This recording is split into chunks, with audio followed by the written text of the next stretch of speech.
أعوذ بالله من الشيطان الرجيم بسم الله الرحمن الرحيم وإذ قال لقمان لابنه وهو يعظه يا بني لا تشرك بالله إن الشرك لظلم عظيم صدق الله العظيم وصدق رسوله النبي الكريم إن الله وملائكته يصلون على النبي يا أيها الذين آمنوا صلوا عليه وسلموا تسليما الصلاة والسلام عليك يا سيدي يا رسول الله وعلى آلك وأصحابك يا سيدي يا حبيب الله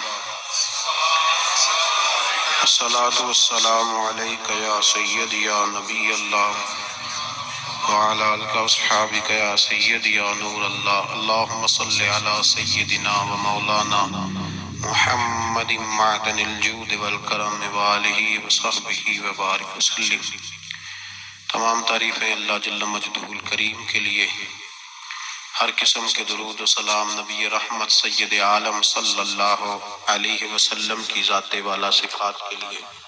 حمد و صلوات کے بعد قرآن مجید کی 21ویں پارے میں سورہ لقمان ہے۔ جناب لقمان علیہ الرحمن نبی نہیں تھے، اللہ کے نیک بندے تھے۔ حضرت داؤد علیہ السلام کی انہوں نے صحبت پائی تھی۔ رنگ کالا تھا، ہونٹ موٹے تھے، لیکن اللہ تبارک و تعالی نے حکمت اور دانائی بڑی عطا فرمائی تھی۔ آپ کی اس حکمت اور امور خیر کی وجہ سے دور دراز سے لوگ آپ کی خدمت میں حاضر ہوتے تھے اور آپ سے اللہ تبارک و تعالی کی عطا کردہ حکمت اور دانائی سے فیض یاب ہوتے تھے۔ حضرت لقمان نے اپنے بیٹے کو کچھ نصیحتیں فرمائی۔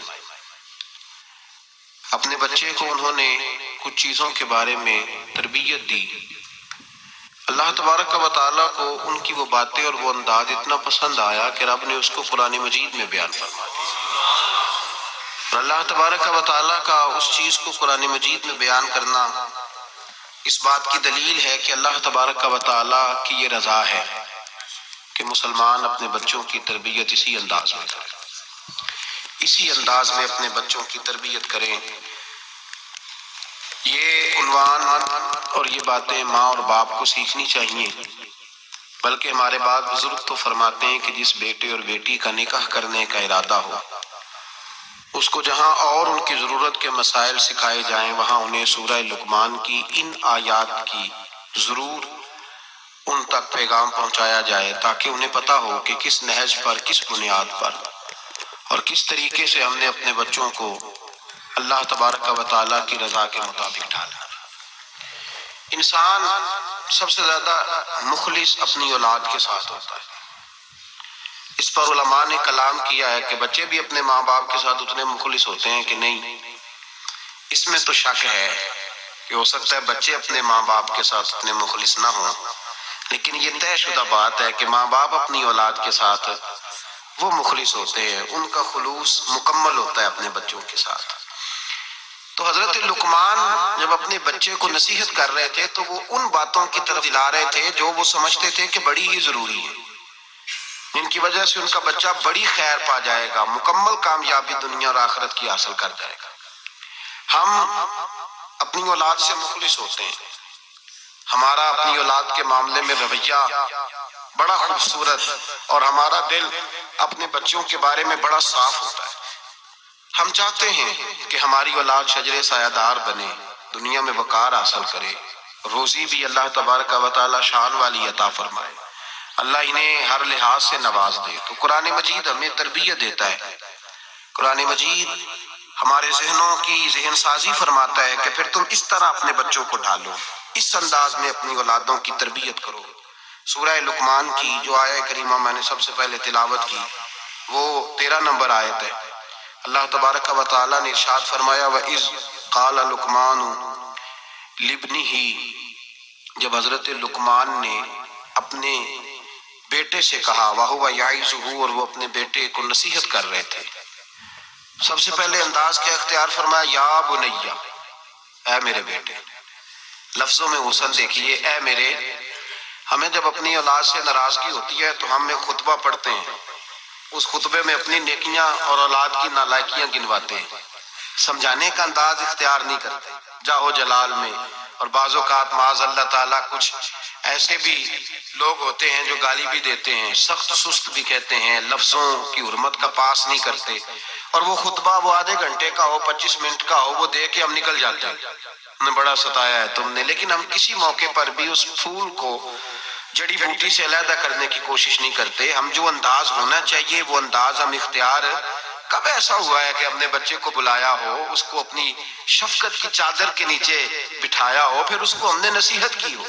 اور اگر ہم کبھی نصیحت کرتے بھی ہیں تو وہ دنیا داری کی نصیحت ہے، وہ مال دولت جمع کرنے کی نصیحت ہے، وہ زمانے میں اونچا مقام پانے کی نصیحت ہے۔ حضرت لقمان اپنے بیٹے کو نصیحت کرتے ہیں تو کہتے ہیں یا بنیا، او میرے بیٹے کا لفظ حسین جملہ۔ اللہ کے رسول صلی اللہ علیہ وسلم نے فرمایا اکریموا اولادکم، اپنی اولاد کی عزت کیا کرو۔ اپنی اولاد کی، ذرا بول کے بتائیے گا، اولاد کی، کس کی؟ کون عزت کرے؟ ماں باپ کس کی عزت کریں؟ بیٹا جی کہہ کے پکارو، میرا بیٹا کہہ کے پکارو، ان کو وقار دو، ان کو عزت دو۔ اولاد کے لیے تو خیر اصول ہے کہ اولاد عزت کرے گی، اس کے لیے تو کہہ دیا کہ ماں باپ جنت بھی ہیں، تیری دوزخ بھی ہے۔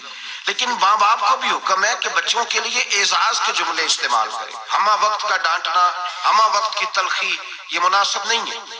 ان کے لیے عزت کے جملے استعمال کرے۔ یا بنیا، اے میرے بیٹے، پہلا درس کیا دیا؟ فرمایا لا تشرک باللہ، بیٹے اللہ کے ساتھ شرک نہ کرنا۔ کیوں؟ ان الشرک لظلم عظیم، بے شک شرک بہت بڑا ظلم ہے۔ سب سے پہلی نصیحت اپنی ذات کے لیے نہیں کی۔ ہم ساری زندگی جب بھی لیکچر دیتے ہیں یہی کہتے ہیں، ساری زندگی یہی کہتے رہتے ہیں، میں نے سال گوا دیے، میں نے کاروبار کیے، میں نے دنیا چھوڑی، میں نے پردیس کاٹا تیرے بنگلے کے لیے، تیرے مکان کے لیے، تیری فلاں چیز کے لیے۔ کبھی یہ بھی تو بتائے نا کہ کوئی باپ اٹھ کے کہے کہ میں نے بڑا وقت دیا ہے تجھے اللہ سے جوڑنے کے لیے، تجھے رسول پاک کا غلام بنانے کے لیے، میں نے کئی دہائیاں بتا دی تجھے نبی پاک صلی اللہ علیہ وسلم کی غلامی سکھانے کے لیے۔ اس پر بھی تو کبھی کو باپ اپنی اولاد کو احساس دلائے۔ سب سے پہلی بات یہ کی کہ بیٹا شرک نہ کرنا، اللہ کے ساتھ کسی کو شریک نہ ٹھہرانا، اس سے بچنا۔ آگے اگلا جو حضرت لقمان کا فرمان ہے وہ آیت نمبر 16 کے اندر ہے۔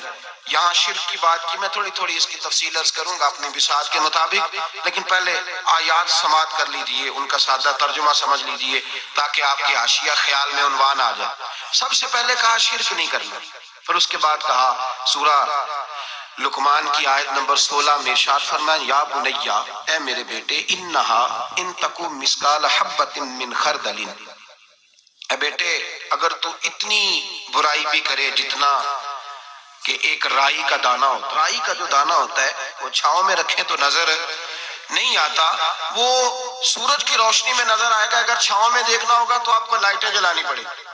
تو حضرت لقمان اپنے بیٹے کو نصیحت کرتے ہیں، کہتے بیٹے اگر تو رائی کے دانے کے برابر بھی گناہ کرے اور پھر وہ گناہ اس طرح ہو فَتَكُنْ فِي صَخْرَةٍ أَوْ فِي السَّمَاوَاتِ أَوْ فِي الْأَرْضِ، چاہے رائی کے دانے کے برابر گناہ ہو اور پہاڑ میں چھپا ہو یا زمین اور آسمان میں چھپا ہو تو کیا ہوگا؟ اپنے بیٹے کو سمجھا رہے ہیں، کہتے ہیں یَأْتِي بِهَا اللَّهُ، اللہ پھر بھی اس کو نکال کے لے آئے گا۔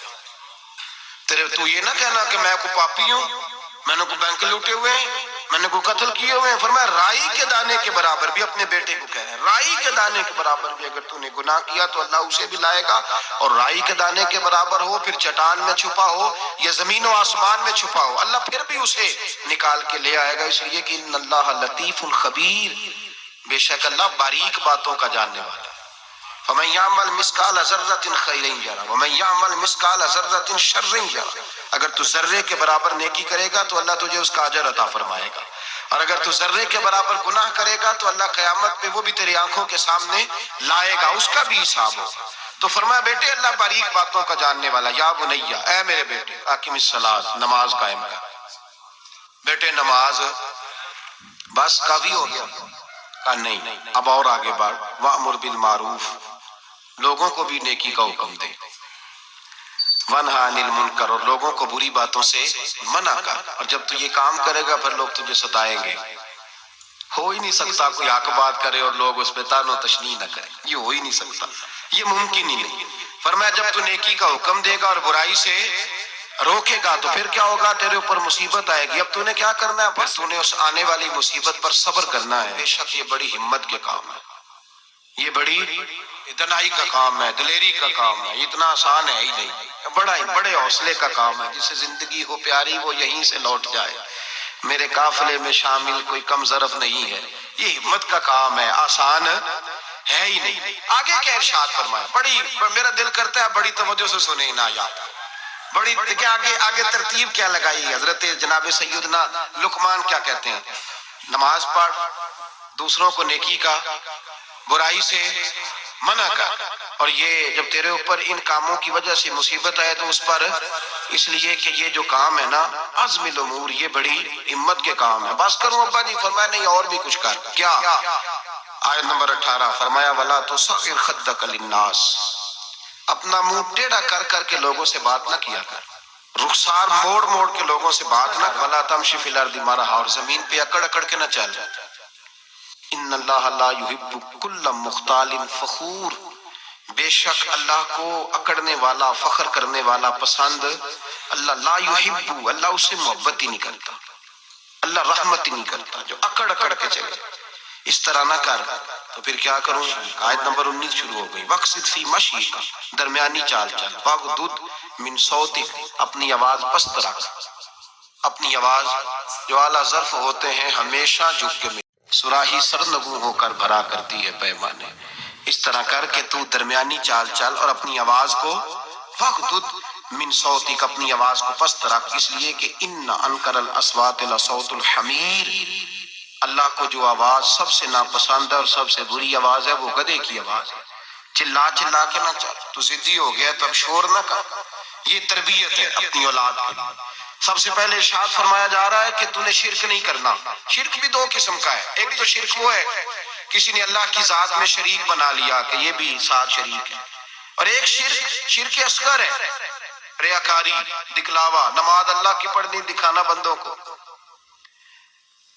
مسجد میں پیسے کس کی رضا کے لیے دینے، تو اعلان کرانے کا کیا مقصد ہے کہ ختم کے موقع پر اصالے ثواب کے موقع پہ کھڑے ہو کے اعلان ہوتا ہے 1 لاکھ قرآن پاک پڑھا گیا ہے، 10,000 درود شریف پڑھا گیا ہے، اور جوئی صاحب نے نا جی 50,000 روپیہ مسجد بھی دیا ہے، یہ شرک ہے، یہ شرک اصغر ہے، یہ میرے رسول پاک نے منع فرمایا ہے۔ صحیح بخاری میں لفظ ہے، نبی رحمت صلی اللہ علیہ وسلم شہدائے احد کے مزاروں پہ کھڑے تھے، تو وہاں کھڑے ہو کے اللہ کے رسول نے فرمایا میرے ذہن سے فکر نکل گئی ہے، میری امت قیامت تک شرک نہیں کرے گی، اب یہ مشرک نہیں ہوں گے، بت نہیں پوجیں گے، یہ دوسرے معبود نہیں بنائیں گے، تو حضور فکر کس بات کی ہے؟ فرمایا یہ ریاکاریاں کریں گے، دکھلاوے کریں گے، تصنع بناوٹ کریں گے، یہ اللہ کی عبادت میں اوروں کو شریک ٹھہرائے۔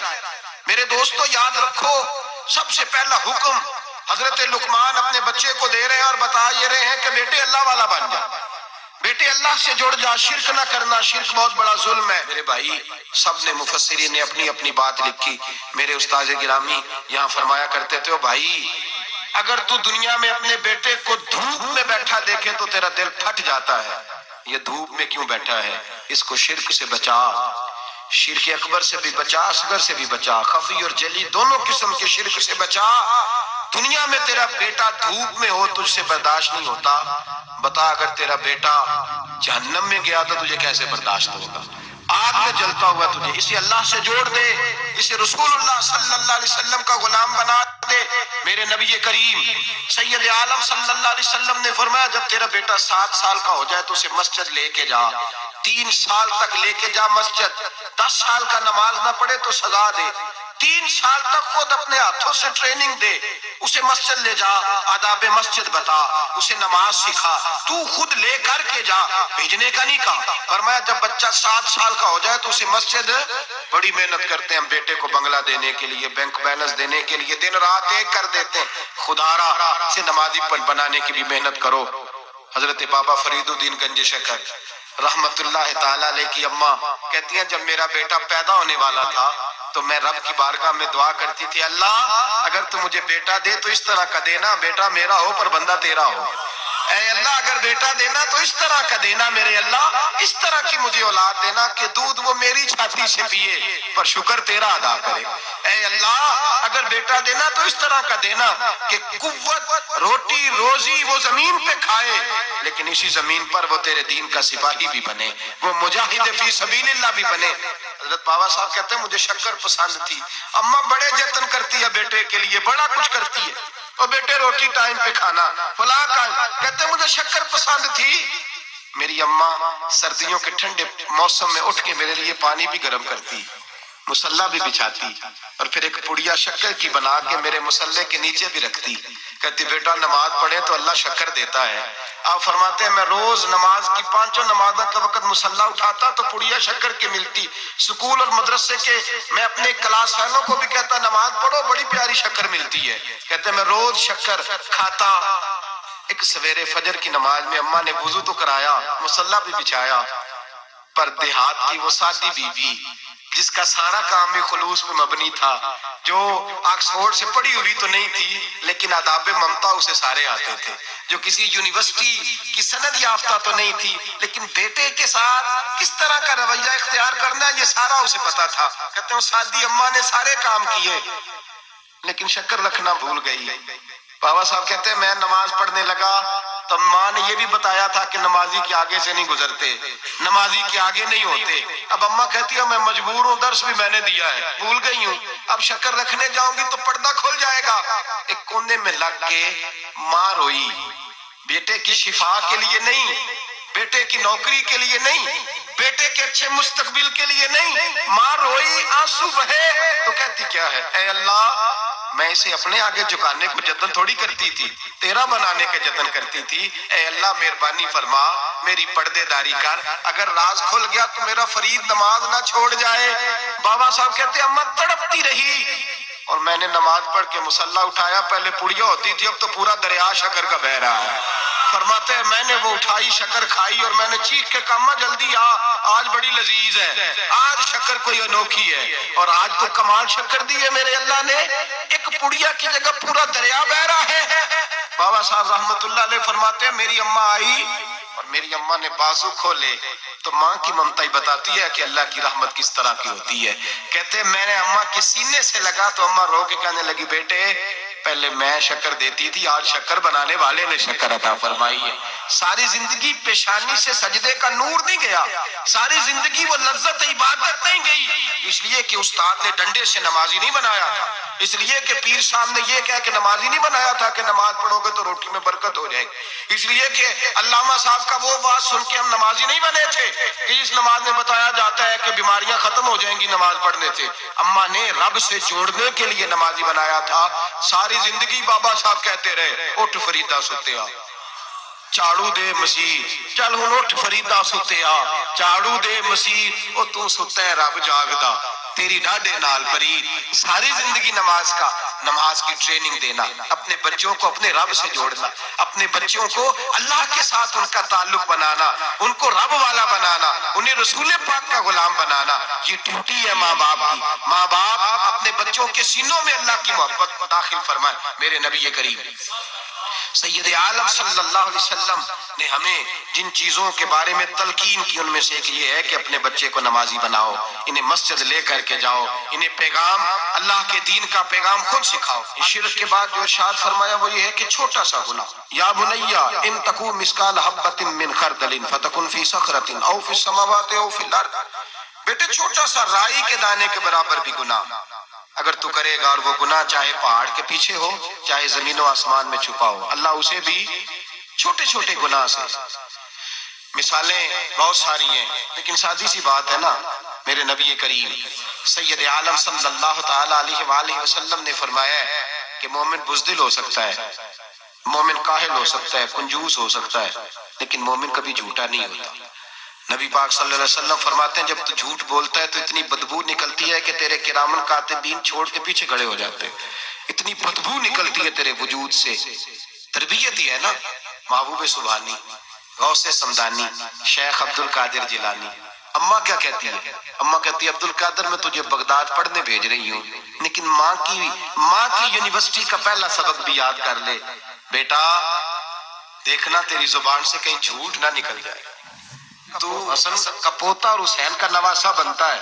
ایسا نہ ہو کہ تو سادات کرام کی سفید چادر پر کوئی دھبا لگائے. بیٹے تیری زبان سے جھوٹ نہ نکلے. بڑی مشہور بات ہے نا. حضرت غوث اعظم کی اماں نے 100 دینار سی دیا ہے. ڈاکو رستے میں مل گئے. تیرے پاس کیا ہے؟ کا 100 دینار ہے. وہ کہتے ہیں چور تھے, ہمیں تو بڑی دور بیٹھا پیسہ بھی نظر آ جاتا تھا, اور عبد القادر کے سارے کپڑے ٹٹولے, پر ہمیں 100 دینار نظر. پکڑ کے لے گئے سردار کے پاس جو ڈاکوؤں کا بھی سردار ہے. اس کو کہا یہ بچہ کہتا ہے جی میرے پاس 100 دینار ہے پر نکلتا نہیں. کہنے لگے بیٹے جس کے پاس پیسے ہوتے ہیں وہ بتاتا تو نہیں, تو تیرے پاس ہیں بھی نہیں تو کیوں شور کر رہا ہے؟ تو آپ کہنے لگے ہیں میرے پاس. کدھر ہے؟ یہ غور کیجیے. اماں کہتی ہے بیٹے تو نے جھوٹ نہیں بولنا. کہتے 100 دینار یہاں سیا ہوا ہے. ڈاکو کہنے لگا تھے تو نظر کیوں نہیں آتے؟ غوث اعظم جیلانی کہنے لگے میرے پاس ہیں, تمہیں نہیں نظر آئے تو علیحدہ بات ہے. کہا کدھر ہے؟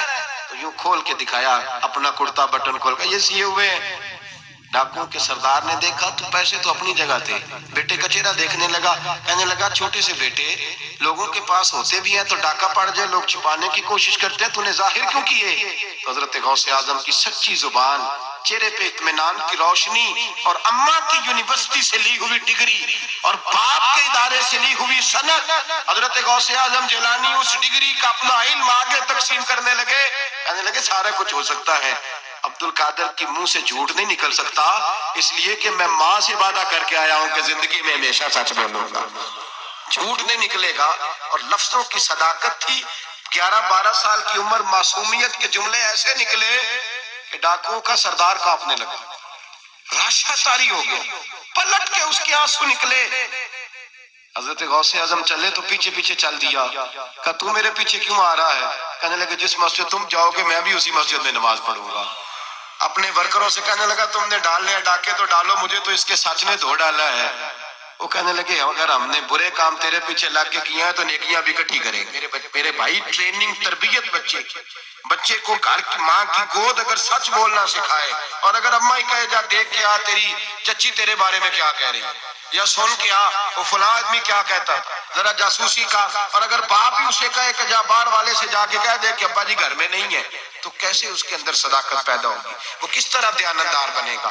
کس طرح وہ معاشرے کے اندر اچھا کردار ادا کرے گا؟ حضرت سیدنا حبیب اجمی رحمت اللہ تعالیٰ علیہ کے پاس ایک شخص آیا کرتا تھا, صحبت میں بھی بیٹھتا تھا, لیکن کام وہ ٹھیک نہیں کرتا تھا, سود کا دھندا تھا, لمبے چوڑے اس کے مسائل تھے.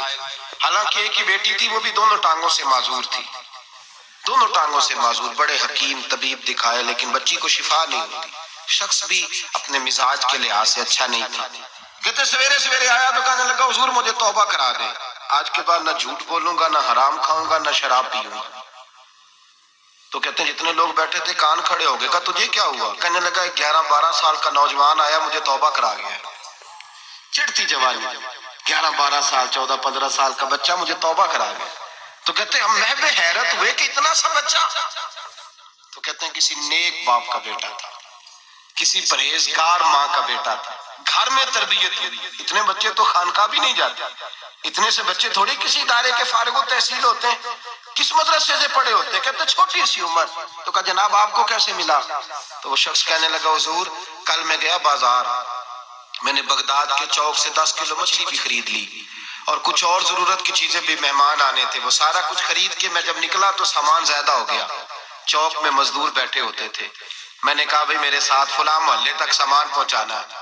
وہ بچہ کہنے لگا چچا اگر میں چلوں تو, میں نے اس کو ایڈریس وغیرہ بتلایا تو 3 دینار مزدوری طے ہو گئی سامان گھر پہنچانے کی. کہتے میرے ساتھ وہ نکلا, اور جب رستہ طے کرنے لگا تو رستے میں گرمی بڑی سخت تھی, ظہر کا وقت تھا, ذرا ہم نے چند قدم اٹھائے, 2-4 گلیاں گزرے تھے کہ اذان ظہر کی آواز آنے لگی. تو کہتے ہیں بڑی منت کے انداز میں, بڑی گزارش کے انداز میں میری طرف دیکھا, عمر چھوٹی سی ہے. کہنے لگا چچا اگر اجازت مل جائے تو میں ظہر کی نماز پڑھ لوں. کہتے میں ایک جگہ پھٹے پہ بیٹھ گیا اور گپے کرنے لگا, سامان وہاں رکھا, میں نے کہا پڑھ لے نماز. کہتے ہیں بچہ نماز پڑھنے چلا گیا, باقی لوگ دیر سے آئے, وہ نماز پڑھ کے جلدی آ گیا. میں نے کہا بیٹے تو جلدی آ گیا ہے؟ کہنے لگا اس لیے جلدی آیا ہوں کہ آپ یہ نہ سمجھے یہ کام چور ہے, میں نے نفل چھوڑ دیے ہیں, فارغ ہو کے پڑھ لوں گا. کہتے ہیں سامان اٹھایا، رستے میں گرمی شدت کی تھی، اس کا پسینہ بہنے لگا، میں آگے بڑھا، میں نے کہا بیٹے سامان تھوڑی دیر کے لیے مجھے دے دو، گرمی زیادہ ہے۔ کہنے لگا چچا کسی کا تربیت یافتہ ہوں، کسی نے ٹریننگ دی ہے، کہا ماں باپ نے کہا تھا حرام لقمہ گھر نہ لانا، کہا بات کیا ہوئی؟ کہنے لگے میں آپ کو نہیں دے سکتا، اس لیے کہ 3 دینار مزدوری گھر پہنچانے کی طے کی ہے، اگر آپ اٹھائیں گے تو پھر میں پیسے پورے نہیں لوں گا۔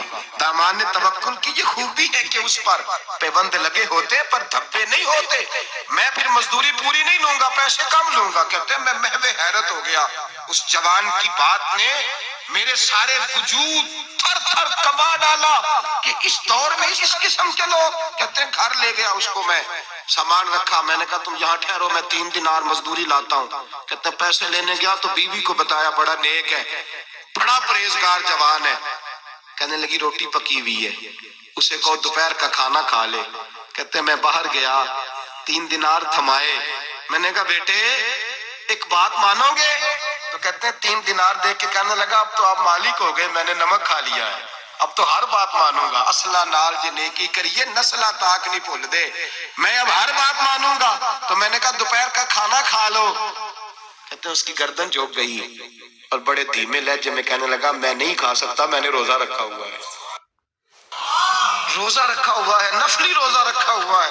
کہتے ہیں میں اور پریشان ہوا، میں نے فوری طور پہ سوال کیا کہ اب تو کدھر جائے گا؟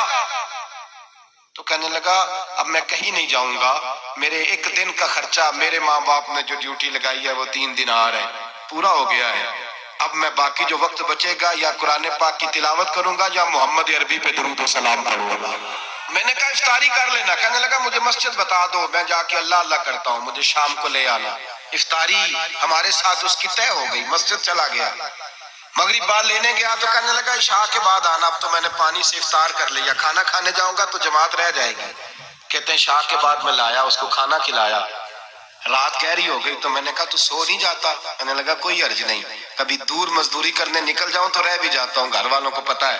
کہتے میں نے مسافر خانہ کھولا، یوں سمجھیے ڈرائنگ روم بیٹھک میں نے کھولی، اس کو سلا دیا، میں اور میری بیوی اپنی معذور بیٹی کو روٹی دینے گئے اور ہم نے جا کے اس کو کھانا کھلایا جو ٹانگوں سے معذور تھی، اور ساتھ کہا کہ بیٹی آج بڑا پرہیزگار جوان ہمارا مہمان ہے، آج چڑھتی جوانی اور تقوی کی روشنی اس کے چہرے سے چمکتی ہے، کیا بات ہے، بڑے ہی اچھے گھرانے کا تربیت یافتہ ہے۔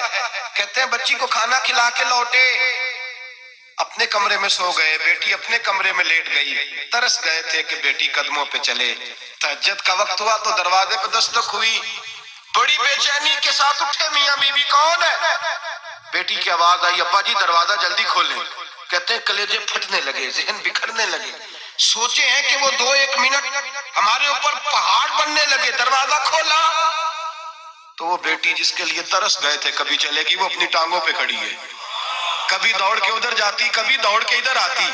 بیٹیاں پریشانی کا فون کر دیں تو پھر بھی آنسو نکل آتے ہیں، اور بیٹی گھر میں خوشی آ جائے تو پھر بھی ماں باپ رو کے ہی شکر ادا کرتے ہیں، ان کے لیے روتے ہی رہتے ہیں۔ کہتے میں تڑپ گیا، بیوی بھی رونے لگی، بیٹے یہ کیا ہوا؟ ہم تو مایوس ہونے لگے تھے معاذ اللہ کہ اب تو ٹھیک نہیں ہوگی، کیا ہوا؟ کہنے لگے ابا جی اماں جی آپ نے بتایا نا نیک جوان آیا ہے، نیک آیا ہے، تو میں آپ چلے گئے تو میرے دل میں خیال آیا اے اللہ اگر وہ واقعی نیک ہے تو اس کے صدقے مجھے شفائی عطا فرما دے، یا ایھا الذین آمنوا اتقوا اللہ وابتغوا الیہ الوسیلہ، اے اللہ صحت ہی دے دے۔ کہتے ابھی میری دعا بھی پوری نہیں ہوئی کہ میرا وجود حرکت کرنے لگا، اور یہ دیکھو میں اٹھ کے کھڑا ہو گئی ہوں۔ کہتے ہیں ہم لوگوں نے یہ دیکھا تو بھاگے اس کے کمرے کی جانب، جب دروازے پہ ہاتھ رکھا تو دروازہ کھل گیا، آگے گئے تو پلنگ خالی تھا، ایک رکا چھوڑ گیا ہے۔ کہنے لگا مجھے پتا ہے میری حقیقت کھل گئی ہے، میں تو اللہ کا بندہ ہوں، اگر تمہیں مجھ سے ذرا بھی پیار ہو گیا ہے تو پھر میرے پیچھے نہ بھاگنا، اللہ کی بارگاہ میں جھک جانا، پھر گناہوں سے توبہ کر لینا۔ کہا وہ تربیت یافتہ جوان آیا ہے اور مجھے بدل گیا ہے۔ میرے بھائی ماں باپ کی ذمہ داری اولاد کو نکھارنا ہے، ان کو سنوارنا ہے، روزی روٹی کی ذمہ تو اللہ تبارک و تعالیٰ نے لیا ہوا ہے، جو ڈیوٹی اللہ کی تھی وہ معاذ اللہ ہم نے اپنے ذمہ لے لی ہے۔ اولاد کو رزق حلال کی تربیت کریں، انہیں حکم دیں کہ وہ ہاتھ نہ پھیلائیں، انہیں کہیں کہ وہ محنت کر کے کھائیں، لیکن اصل تو ان کا اخلاق سنوارنا ہے۔ بچے ہمارے ان کی پوزیشن اتنی خراب ہو جاتی ہے، ہم لاڈ پیار میں اتنا ضدی کر لیتے ہیں، جب جس بچے کا ماں باپ کے ساتھ گزارا نہیں، بتلائیے وہ بیوی کے ساتھ گزارا کرے گا؟ جس کا ماں باپ کے ساتھ وقت نہیں گزرتا وہ بہن بھائیوں کے ساتھ گزارے گا؟ جس کا ماں باپ کے ساتھ وقت نہیں گزرتا وہ کولیگز کے ساتھ وقت گزارے گا؟ کس طرح وہ اپنے آپ کو، میرے نبی کریم سید عالم صلی اللہ علیہ وسلم نے ڈیوٹی لگائی کہ ماں باپ اپنے بچے کی تربیت کریں، انہیں اللہ سے جوڑیں۔ تکلیف میں وقت گزارا جناب اسماعیل نے۔ ایک روایت ایسی بھی ملتی ہے کہ 13 سال حضرت ابراہیم پلٹ کے گئے نہیں بیٹے کا پتہ لینے، لیکن جب بھی بیٹے نے ماں سے باپ کے بارے میں پوچھا کہ میرے والد کیوں نہیں آتے، تو ماں نے ایک ہی لفظ کہا، بیٹے جناب ابراہیم اللہ کے نبی ہے اور اللہ کے حکم سے ہمیں چھوڑ گئے ہیں۔ ایسی تربیت، ایسی ٹریننگ، بچے کے ذہن کو بدل ڈالا، اسے اللہ والا بنا لیا۔ اور ہمارے مفسرین نے بحث کی ہے کہ جناب اسماعیل جو اللہ کی راہ میں قربان ہونے کو تیار ہو گئے، ان کے سینے میں جو رب کریم کا اتنا پیار موجزن ہوا کہ وہ گردن کٹانے پہ تیار ہو گئے، تو فرماتے ہیں یہ تربیت جناب ہاجرہ کی تھی، یہ ٹریننگ حضرت وہ فیضان نظر تھا، یہاں کے مکتب کی کرامت تھی۔ سکھائے کس نے اسماعیل کو آداب فرزندی؟ میرے بھائی یہ جناب ہاجرہ نے تربیت دی۔ ایک بہت بڑے محدث ہیں، اتنے بڑے محدث ہیں کہ میرے نبی کریم کی مسجد نبوی میں وہ حدیث کے استاد رہے، حضرت ربیعہ بن عبد الرحمن، نبی پاک کی مسجد نبوی میں حدیث کے استاد ہوئے۔ اور حضرت حسن بصری جو جناب علی کے شاگرد ہیں وہ بھی حضرت ربیعہ کے شاگرد ہوئے۔ حضرت امام مالک جو 70 سال تک مدینہ اور مکہ میں حدیث پڑھاتے رہے وہ بھی حضرت ربیعہ کے شاگرد ہیں۔ ان کے والد کا نام تھا عبد الرحمن فروغ۔ تاریخ بغداد میں لکھا ہے کہ بنو امیہ کے دور میں تابعین کے زمانے میں جناب عبد الرحمن بن فروغ گھر سے چلے گئے۔ ایک روایت ہے بچہ چھوٹا تھا، ایک روایت ہے بچہ ابھی ماں کے پیٹ میں تھا، جہاد کرنے چلے گئے۔ اس دور میں یہ جہاد ہوتا تھا کہ ایک علاقہ فتح کیا تو مسلمان اگلے علاقے میں چلے گئے، اگلا فتح کیا تو اگلے علاقے، ایک کے بعد دوسرے لوگ پلٹ کے نہیں آتے تھے۔ حضرت عبد الرحمن گئے 30,000 دینار بیوی کو دے گئے، کہنے لگے سنبھال کے رکھنا، اور جہاد کرنے نکلے تو 27 سال تک گھر ہی نہیں آئے، اور 27 سال کے بعد آئے تو حضرت ربیعہ محدث بن چکے ہیں، مسجد نبی میں حدیث کے استاد ہیں، بیٹا بہت بڑا شیخ بن گیا ہے۔ واپس آئے، ہاتھ میں نیزہ ہے، کالی داڑھی تھی ساری سفید ہو گئی، وجود بڑا تگڑا تھا، کمزوری آ گئی۔ آئے، نیزہ پکڑا ہوا ہے، گھوڑے پہ بیٹھے ہیں، مدینہ منورہ میں گھر ہے، دروازے پہ دستک دی، حضرت ربیعہ نے دروازہ کھولا، اندر داخل ہونے لگے تو کہنے لگے بابا تو کدھر گھستا آ رہا؟ کدھر؟ اس نے کہا تو پیچھے ہٹ، تو میرے مکان پہ کب سے قبضہ کر کے بیٹھا ہے۔ بات تیز ہونے لگی، آواز تھوڑی بزرگوں کی بلند ہونے لگی تو اندر سے زوجہ نے سن لیا، وہ دروازے کی اوٹ سے دیکھنے لگی تو پہچان گئی، کہنے لگی ربیعہ پیچھے ہٹ جا، یہ کوئی غیر نہیں ہے، تیرے والد گرامی ہے، یہ تیرے والد ہیں۔ اندر آئے، باپ بیٹا ملے، عصر کی نماز کا وقت ہو گیا، بڑا روئے، 27 سال کے بعد باپ لوٹا، 27 سال کے بعد بڑے روئے۔ نماز کا وقت ہوا تو حضرت ربیعہ جلدی سے وضو کیا، مسجد نبوی شریف چلے گئے۔ جناب عبد الرحمن فروغ نے بھی کھانا وانا کھانا تھا، کھانا کھانے بیٹھے تو حکم دیکھے شوہر کیا کرتا ہے، یہ نہیں پوچھا کہ 27 سال حال کیا رہا، پوچھنے لگے میں تجھے 30,000 دینار دے گیا تھا وہ کدھر ہے؟ تو زوجہ کہنے لگی کھانا کھا لو، عصر کی نماز پڑھ کے آؤ، پھر بتاتی ہوں پیسے کہاں ہیں، آپ کی رقم بڑی اچھی جگہ پہ محفوظ ہے۔ کہتے ہیں میں نماز پڑھنے مسجد گیا، عصر کی نماز کے بعد میرے نبی پاک کے منبر پر ایک نوجوان بیٹھا ہے، گھر میں تو ان کا انداز ٹوپی پہننے کا تھا نا، سادے عام لباس میں، مسجد نبی میں جبہ پہنا ہے، سر پہ امامہ ہے، خوبصورت لب و لہجے میں رسول اللہ کے منبر پر بیٹھ کر، نبی پاک کے منبر پر بیٹھ کر، پتہ نہیں آپ کو اس بات کی لذت نصیب ہو رہی ہے کہ نہیں، عام جگہ نہیں، نبی پاک کے حضور کے منبر پر بیٹھ کر نبی پاک کی حدیثیں سنا رہے ہیں، اتنا بڑا مقدر۔ کہتے ہیں حضرت امام مالک جیسے لوگ، خواجہ حسن بصری جیسے لوگ کاغذ قلم لے کے حدیثوں کی سماعت کر رہے ہیں، ان سے درس لے رہے ہیں۔ جناب عبد الرحمن کہتے ہیں میری نظر اٹھی، کچھ بوڑھا ہو گیا تھا، کچھ اس وقت وہ ٹوپی میں سادے لباس میں تھے، پہچان نہ پایا۔ ایک شخص سے پوچھا یار ہے تو جوان پر اس کے چہرے کی نورانیت میرے دل کو بھا گئی ہے تو جوان پر اس کا حدیثیں بیان کرنے کا انداز میری طبیعت کو گھائل کر گیا، یہ کون ہے جو نبی پاک کی مسجد میں بیٹھ کے حدیثیں بیان کر رہا ہے؟ کہتے ہیں امام مالک کہنے لگے بابا جی چپ کر جاؤ، ہمارے استاد کے بارے میں اونچے لب و لہجے میں بات نہ کرنا، دیکھتے نہیں کتنے کتنے لوگ بیٹھے ہوئے خاموشی سے۔ تو میں نے کہا مجھے بھی تو بتا دو نا ہے کون؟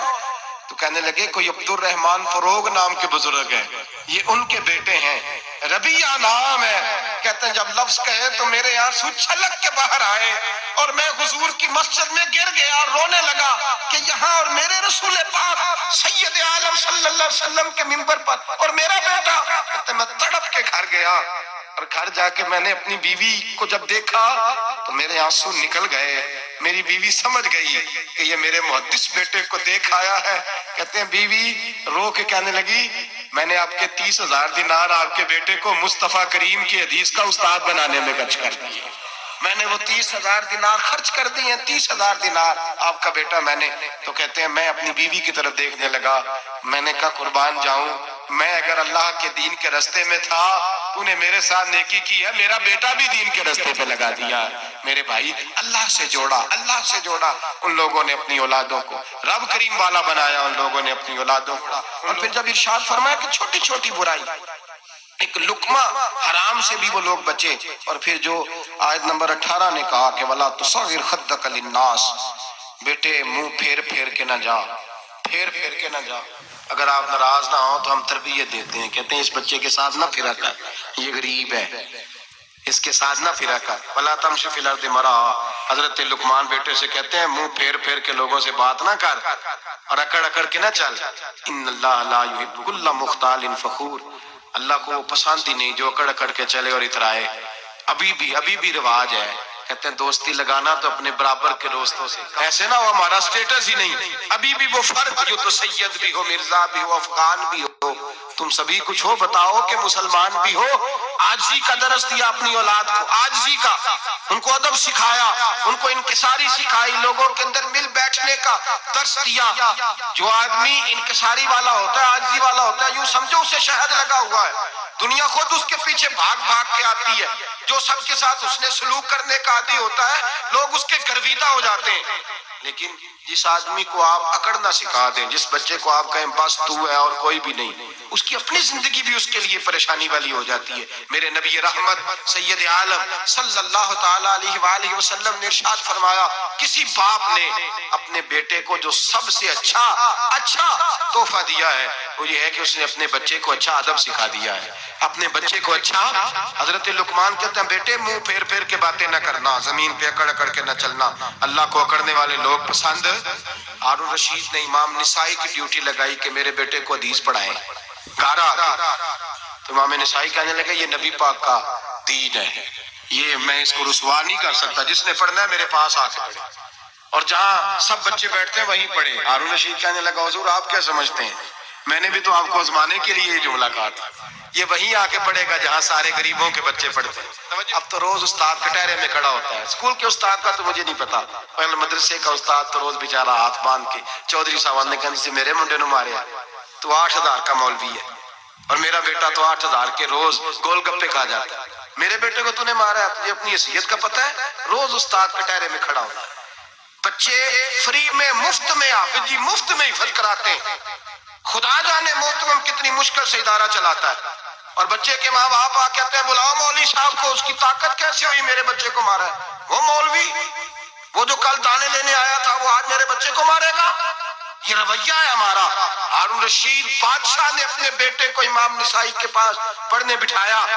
ایک دن حضرت کہاں لوگ کہتے بس بس بیٹا ٹھیک ہے, سیدھا سیدھا تو دین سیکھ کے آیا, ایسے کسی درویش کا مرید ہونا اور کسی عالم کی نوکری کرنا, تو بالکل ٹھیک ہے, پیر ایسا بھی رکھے نے, یہ کیا تیرا طریقہ ہے, تو پیچھے لگ گیا, یہ کس طرح کا تیرا رویہ ہے. ہارون رشید بادشاہ, ہارون رشید وقت کا مطلق العنان بادشاہ, امام نسائی ان کے بیٹے کے استاد ہیں. امام نسائی رحمت اللہ علیہ کے بعد بیٹا پڑھتا ہے. ہارون رشید گزر رہا تھا تو بیٹا وضو کرا رہا ہے, شہزادہ وضو کرا رہا ہے استاد جی کو, اور پیر دھلا رہا ہے. ہارون رشید گھوڑے سے گزرا تو اس نے دیکھا خانقاہ کے باہر, مدرسے کے باہر استاد جی وضو کر رہے ہیں اور بیٹا وضو کرا رہا ہے. سراہی پکڑی ہے, لوٹا پکڑا ہے, استاد جی پیر دھو رہے ہیں. ہارون رشید غصے سے اترا, ساتھ بہت سارے سپاہی تھے, انہوں نے کہا کہ یہ مولوی کو مارے گا, مولوی کو مارے گا کہ تو کس طرح میرے بیٹے سے یہ کام کاج کرا رہا ہے. کہتے نیچے اترے اور ہارون رشید نے جا کے نا زور سے ایک تھپڑ اپنے بیٹے کے چہرے پہ مارا. بیٹا کہنے لگا ابا جی میری غلطی کیا ہے؟ فرمانے لگے تجھے پتہ ہی نہیں تو کس شخص کے پاس پڑھتا ہے, تو پانی ڈال رہا ہے, تیرے استاد کو اپنے ہاتھوں سے اپنے پیر دھونے پڑ رہے ہیں. بیوقوف, ایک ہاتھ سے پانی ڈال اور دوسرے ہاتھ سے استاد کے پیر دھو, تجھے پتہ ہی نہیں کہ یہ شخص جب نبی پاک کی حدیثیں بیان کرتا ہے تو کئیوں کو مصطفیٰ کا دیدار نصیب ہو جاتا ہے. یہ پتہ نہیں تو کس محدث کا شاگرد ہے. ایک ہاتھ سے پیر پہ پانی ڈال، دوسرے ہاتھ سے دھو، اس لیے کہ علموں جو کرے فقیری وہ کافر مرے دیوانہ ہو. اگر تو نے دنیا میں کامیاب ہونا ہے تو اس سے فیض علم حاصل کر. بیٹے یاد رکھ، اگر تو اس کی بارگاہ میں حاضری دے گا تو آگے بڑھے گا. حضرت عمر بن عبدالعزیز کتنا بڑا شخص ہے، ثانی عمر کہا گیا، ثانی عمر کہا گیا. حضرت عمر بن عبدالعزیز رحمۃ اللہ علیہ، حضرت صالح بن کسان ایک محدث تھے مدینے کے، ان کے شاگرد تھے. بچوں کو ہم آج ہی کہاں بچے ادب کرتے ہیں ساتھ میں، کہاں ادب کرتے. ایک اسٹوڈنٹ مجھے کہنے لگا جی ہم ادب کرتے تھے جب تک استاد ٹیوشن نہیں لیتے تھے، اب استاد بھی تو ٹیوشن لے کے پڑھاتے ہیں. اور میں نے کہا خدا کے بندے کیا دے سکتا ہے تو استاد کو. حضرت علی فرماتے ہیں جس نے ایک لفظ پڑھایا مجھے گلی میں کھڑا کر کے بیچ بھی سکتا ہے. انہیں قیمت کیا ڈالی ہے، استاد کچھ بھی کر لے، استاد نے تو استاد ہی رہنا ہے نا میرے بھائی. لیکن وہ لب و لہجہ ہمارا موجود ہے. مجھے ایک دفعہ میرے کالج کے لوگوں نے بلایا، کہنے لگے آپ یہاں بھی پڑھے ہوئے ہیں اور مدارس میں بھی، تو ذرا فرق بیان کریں کالج کا اور مدرسے کا، کچھ بیان کریں. میرے ٹیچرز بھی تھے بہت سارے، تو میں نے کہا معذرت کے ساتھ یہاں تو بڑا مشکل ہو جائے گا بات کرنا، لیکن ایک جملہ میں نے مدرسے اور کالج میں ایک فرق محسوس کیا ہے. ہمارا مدرسے کا طالب علم آج بھی ہمارے جوتے اٹھا کے آگے رکھتا ہے، وہ آج بھی استاد کی موٹر سائیکل کو ٹاکی مارتا ہے، آج بھی صاف کرتا ہے. ہمارا مدرسے کا طالب علم آج بھی استاد کو پشت نہیں کرتا. لیکن کالج کا طالب علم پوچھتا ہے اسلامی اطلاع آیا ہے، انگریزی والا آیا ہے. میں نے کہا اس کے تو لب و لہجے میں ادب نہیں ہے. اس لیے میں نے دونوں جگہ وقت گزارا تو میں سمجھا ہوں بڑے حالات خراب ہیں مدرسوں میں بھی. اب وہ کیفیت نہیں رہی جو بزرگوں کی تھی، لیکن پھر بھی اگر ادب ہے تو مدارس میں ابھی بھی ہے، ابھی بھی خانقاہوں میں ادب ہے، یہاں ابھی بھی خیر کی توقع موجود. وہاں سے تو رخصت ہو گیا، وہاں تو معاملہ اور طرح کا ہو گیا الا ماشاءاللہ. حضرت عمر بن عبدالعزیز جناب صالح بن کیسان کے پاس پڑھتے تھے، اسٹوڈنٹ، اور پھر بعد میں آپ ان کے مرید بھی ہوئے، باقاعدہ درس لیتے تھے طریقت کا. حضرت جناب صالح بن کیسان کے پاس تعلیم تھی. ان کے والد جناب عبدالعزیز اس وقت مصر میں بہت بڑے تاجر تھے، جناب عمر بن عبدالعزیز کے والد. تو ان کے پاس چھوڑ گئے، کہا میرے بیٹے کی صرف ان کو دین نہ پڑھانا، اس کی روحانی تربیت بھی کرنا. ایک دن استاد جی نے عصر کی نماز کا سلام پھیرا تو حضرت عمر بن عبدالعزیز کھڑے ہو گئے، ایک رکعت ان کی رہتی تھی پیچھے. تو آپ نے نماز کے بعد بلایا اور بڑے میٹھے لب و لہجے میں کہا عمر کیا بات ہے تیری ایک رکعت رہ گئی؟ تو کہنے لگے استاد جی میں کنگھی کر رہا تھا، شیشے کے آگے کھڑا تھا، تو آئینہ دیکھتے دیکھتے بال سوارتے سوارتے مجھے پتہ ہی نہیں چلا، جب آیا ہوں تو لیٹ ہو گیا. حضرت صالح بن کیسان رحمت اللہ علیہ نے ان کے والد کو مصر میں خط لکھا، فرمایا آپ کا بیٹا میری پوری فرما برداری نہیں کرتا، کل کو مجھے نہ کہنا تربیت صحیح نہیں ہوئی. آج فلاں تاریخ کو اس نے ایک رکعت پوری چھوڑ دی ہے جماعت کے ساتھ، اس لیے کہ وہ کنگھی کر رہا تھا بالوں کی، پوری رکعت چھوڑ دی ہے. ابا جی بہت بڑے تاجر تھے، پر انہوں نے یہ نہیں کہا کہ مولوی تو پاگل ہو گیا، اس کو تو پتہ ہی نہیں کیا ہو گیا، ابھی بچہ ہو جائے گا سیانا، کوئی بات نہیں ٹھیک ہو جائے گا. حضرت عبدالعزیز نے وہاں سے ایک شخص بھیجا پیسے دے کے، گھوڑا دے کے، فرمایا مدینے جاؤ، اور سیدھا مدینے آیا. حضرت عمر بن عبدالعزیز کو گھر سے اچکا، بلایا نہیں، زبردستی پکڑا، اچک کے گھوڑے پہ بٹھایا، حجام کی دکان پہ لے گئے اور میں اس کی ٹینڈ کر دوں. نے بال کاٹ دیے اور بال کٹوا کے سیدھے حضرت صالح بن کیسان کے پاس لے گئے. کہنے لگے حضور یہ خط ہے اس کے والد کا، میں نے اس کی ٹینڈ کرا دی ہے، جس بالوں کی وجہ سے اس کی جماعت رہ گئی تھی میں نے وہ بال ہی ختم کر دیے. تو اس کے والد کہتے ہیں آپ ذرا ذرا سے بھی بات، ایک ذرہ برابر بھی بچے کے اندر ہم کوتاہی برداشت، ہم اسے سنوارنا چاہتے ہیں، معاشرے کو دینا چاہتے ہیں، ہم ایک خوبصورت انسان بنانا چاہتے ہیں. تو حضرت لقمان کہنے لگے بیٹے تو چہرہ رخسار بدل بدل کے لوگوں سے بات نہ کر، اکڑ کے نہ چل، اس لیے کہ اللہ کو اکڑنے والے پسند. تو کیا کر وقت سی مشی کا وقت من صوتک، درمیانی چال چل، آواز کو پست رکھ. ہم اپنے بچوں کو میانہ روی کا درس نہیں دیتے. اگر کسی کے پاس بہت زیادہ پیسے ہیں تو وہ بس کہتا ہے میرا بیٹا، میں نے سارے لاڑ دیکھے ہیں، میں نے ہر خواہش پوری کی ہے. یہ تو کوئی عقل مندی کی بات نہیں. ضرور خواہشات پوری کریں، اگر ہے تو کنجوسی کرنے سے منع کیا نبی پاک صلی اللہ علیہ وسلم. لیکن بچے کو معتدل رکھیں، اسے دھوپ اور چھاؤں دونوں کا پتہ ہونا چاہیے. اگر زمانے میں کبھی کڑی دھوپ آ جائے تو اسے اندازہ ہو کہ میں نے یہاں کیسے کھڑے ہونا ہے. اس کو درمیانہ اور میانہ روی کا اسے درس دیں، اسے پتا ہو، وہ نرم دل بھی ہو اور برائی کے مقابلے میں ڈٹ جانے کی طاقت بھی رکھتا ہو۔ بچے کو درمیانہ رستہ، میرے نبی کریم علیہ السلام نے فرمایا ما عالم اقتصد، جو درمیانی چال چلتا ہے وہ کبھی تنگ نہیں ہوتا، اور خیر الامور اوسطها، سب سے بہترین رستہ وہ ہے جو درمیانہ ہوتا ہے، اس میں افراط و تفریط نہیں ہوتی۔ بچوں کو درمیانہ پن سکھائیں، ان کو ان کے لب و لہجے کے اندر ایسا مزاج پیدا کریں کہ جس کے اندر وہ اپنی دنیا کے اندر بڑے صبر کر، بڑے نکھر کر وہ ترازو لے کے نکلیں تو وہ پورے عدل کے ساتھ اپنی زندگی گزاریں۔ اور فرمایا وغضض من صوتک، آواز کو پست رکھ، چلا چلا کے نہ کبھی بچوں سے بات کریں اور نہ کبھی بچوں کی بات سنیں۔ بچوں کے لب و لہجے میں ٹھہراؤ ہونا چاہیے، ان کی آواز کا بھی ادب ہے، ان کی آواز، ان کو بولنے کا بھی ڈھب سکھائیں، ان کو بتلائیں کہ تم نے گفتگو کیسے کرنی ہے۔ اس لیے کہ ارشاد فرمایا ان انکر الاصوات لصوت الحمیر، بے شک سب سے بری آواز گدھے کی آواز ہے۔ اللہ سمجھنے کی توفیق عطا فرمائے۔